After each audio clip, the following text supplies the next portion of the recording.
Keselamatan po. Beginilah video amatir detik-detik angin puting beliung menerjang permukiman warga di Desa Teteaji, Kecamatan Telu Limpoe, Kabupaten Sidrap, Sulawesi Selatan, Senin sore. Pusaran angin tiba-tiba saja terbentuk dari awan hitam di langit, lalu turun ke danau dan mengarah ke permukiman.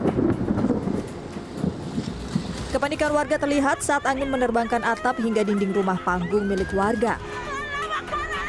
Menurut data dari BPBD Kabupaten Sidrap, setidaknya 12 rumah di 3 kecamatan terkena dampak amukan angin dahsyat ini. Sementara itu, puluhan rumah di Sopeng, Sulawesi Selatan rusak parah setelah diterjang puting beliung. Dalam rekaman video amatir, sejumlah warga terlihat panik saat melihat angin puting beliung memporak-porandakan rumah. Selain merusak 28 rumah, jaringan listrik pun langsung padam lantaran banyaknya kabel listrik yang putus. Angin kencang datang. Jadi ini. Iya ini. Tapi tidak ada Ji yang terluka dalam rumah. Tidak ada. Cuma kerusakan saya. Tadi waktu kejadian ibu langsung lari keluar. Iya lari. Turun ke belakang rumah.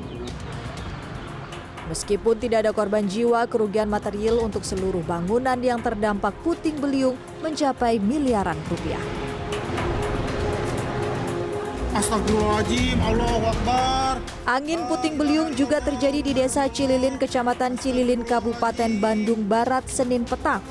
Allahu Akbar, Allahu Akbar. Dari rekaman video amatir milik warga, angin puting beliung disertai hujan deras ini menghantam rumah dan membuat sejumlah pohon tumbang.